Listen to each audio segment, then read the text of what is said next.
Assalamualaikum warahmatullahi wabarakatuh. Selamat pagi anak-anakku semuanya. Bagaimana kabar kalian hari ini? Sehat semuanya ya? Alhamdulillah. Mudah-mudahan kita selalu diberikan kesehatan, selalu dalam lindungan Allah Subhanahu wa taala. Allahumma amin amin ya rabbal alamin.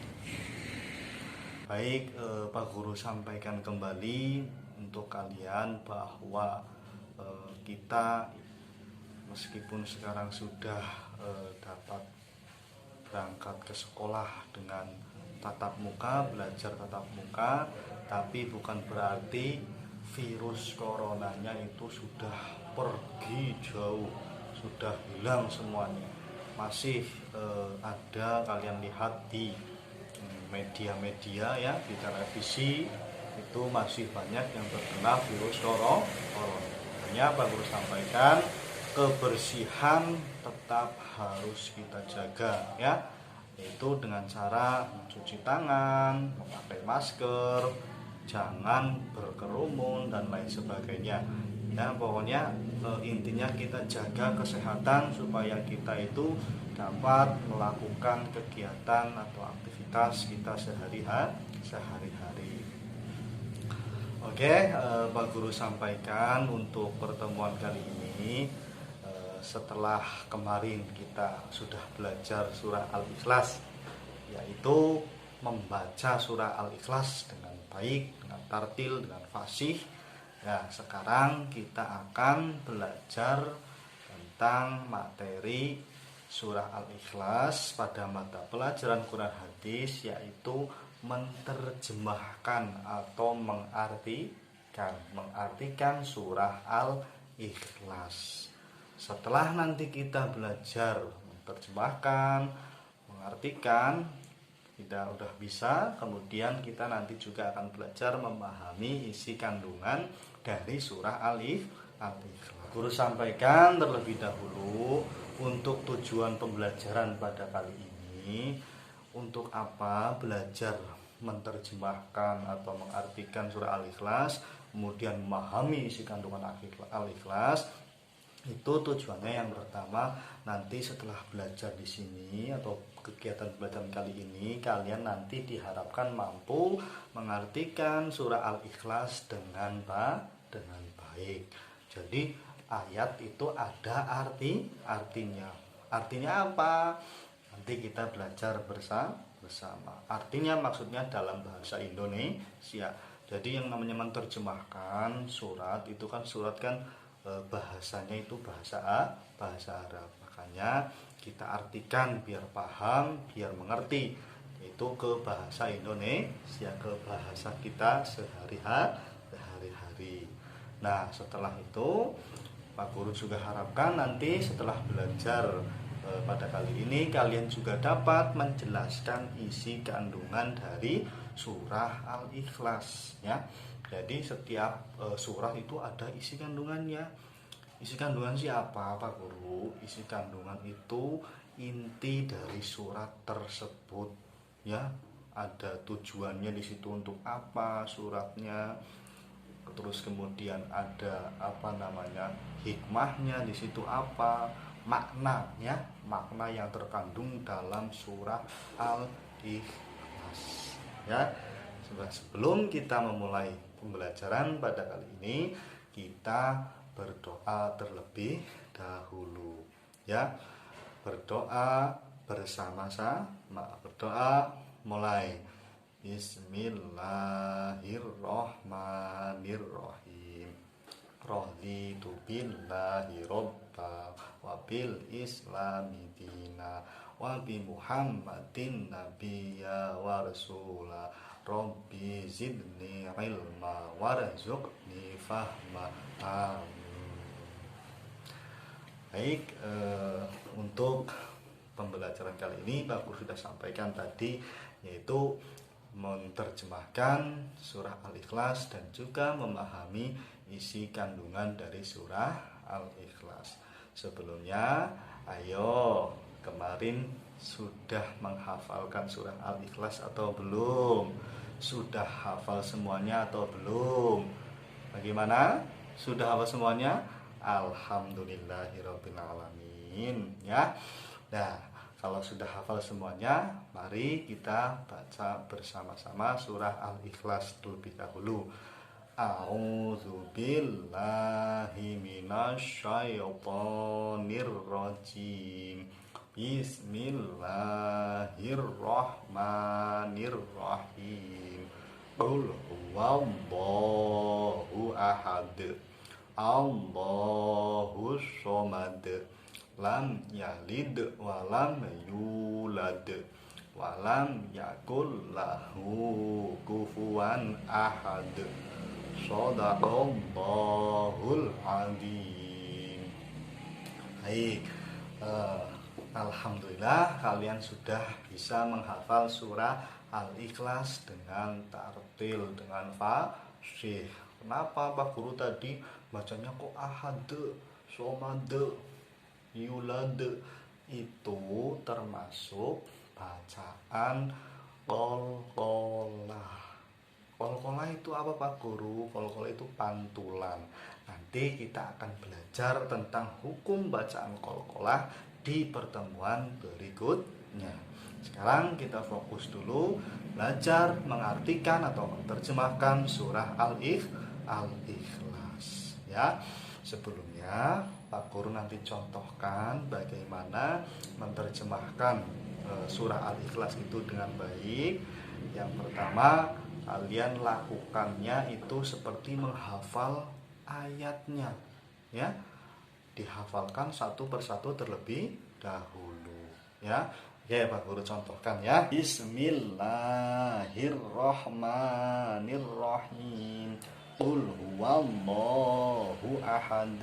Katakanlah Muhammad, dialah Allah yang Maha Esa.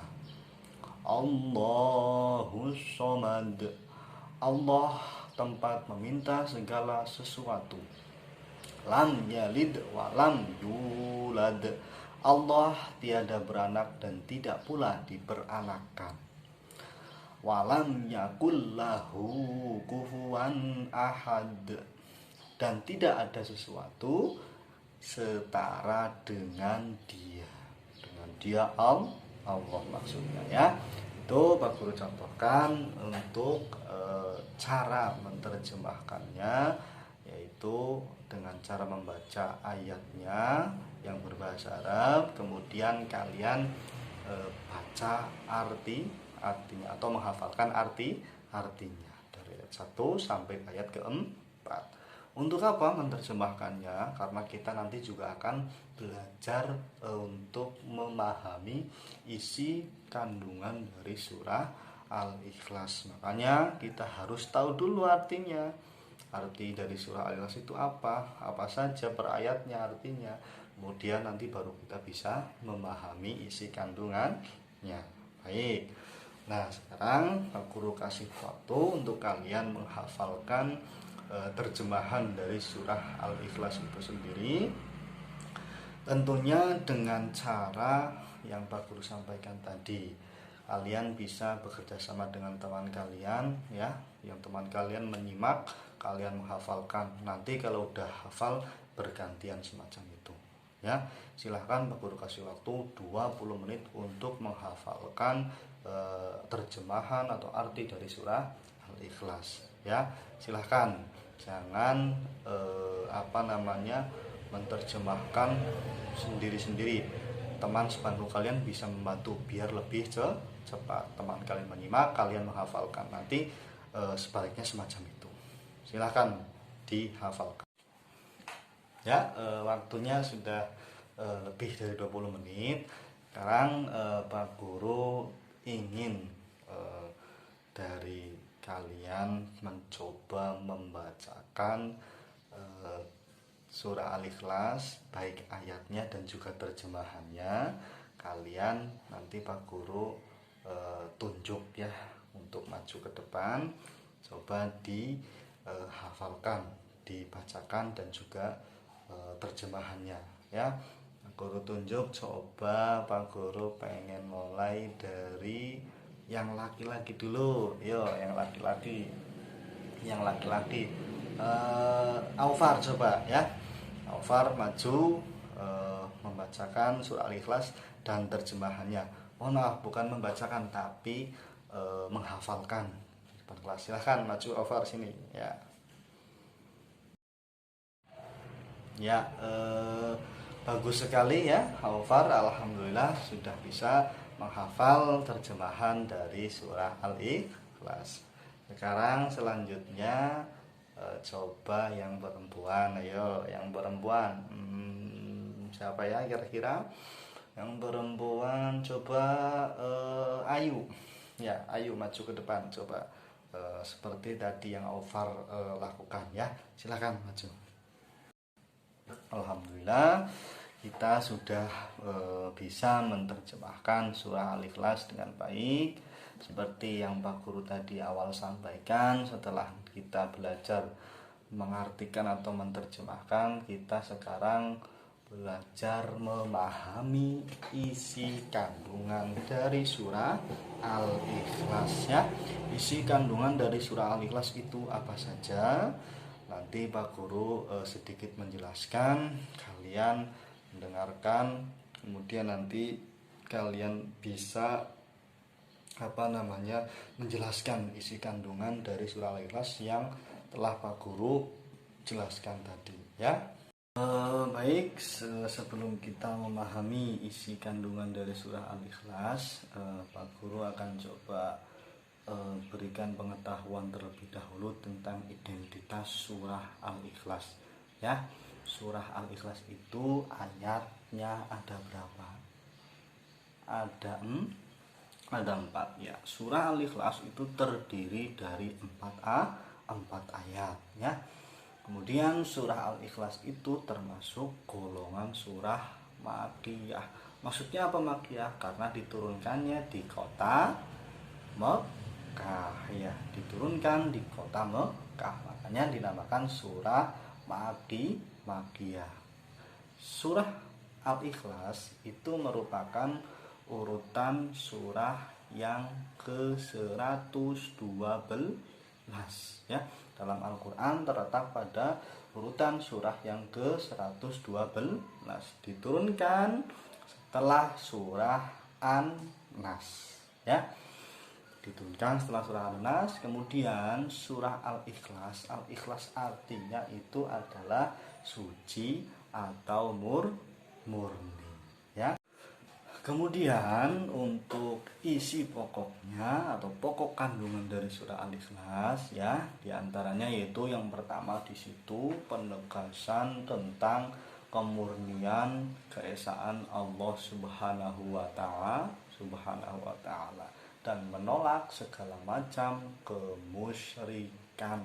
Musyrik itu merupakan dosa yang sangat besar, tidak bisa diampun.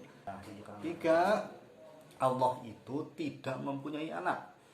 Ingat-ingat, Allah itu tidak mempunyai anak, tidak juga diperanakan. Dan yang terakhir, itu tidak ada sesuatu apapun yang menyamai dengan kekuasaan Allah, dengan kekuatan Allah, dengan kehebatan Allah ya. Itu untuk pokok kandungan dari surah Al-Ikhlas. Pak Guru akan berikan evaluasi atau untuk soal untuk kalian. Nanti ada 5 soal yang harus kalian kerjakan pada sebelum pembelajaran ini Pak Guru akhiri ya. Kalian kerjakan dulu 5 soal, kemudian nanti dikumpul. Baik, untuk pertemuan pada kesempatan kali ini Pak Guru cukupkan terlebih dahulu. Marilah sebelum kita mengakhiri pelajaran pada kali ini, kita tutup dengan bacaan hamdalah bersama. Alhamdulillahirabbil alamin ya. Cukup sekian dari Pak Guru, kurang lebihnya mohon maaf. Assalamualaikum warahmatullahi wabarakatuh.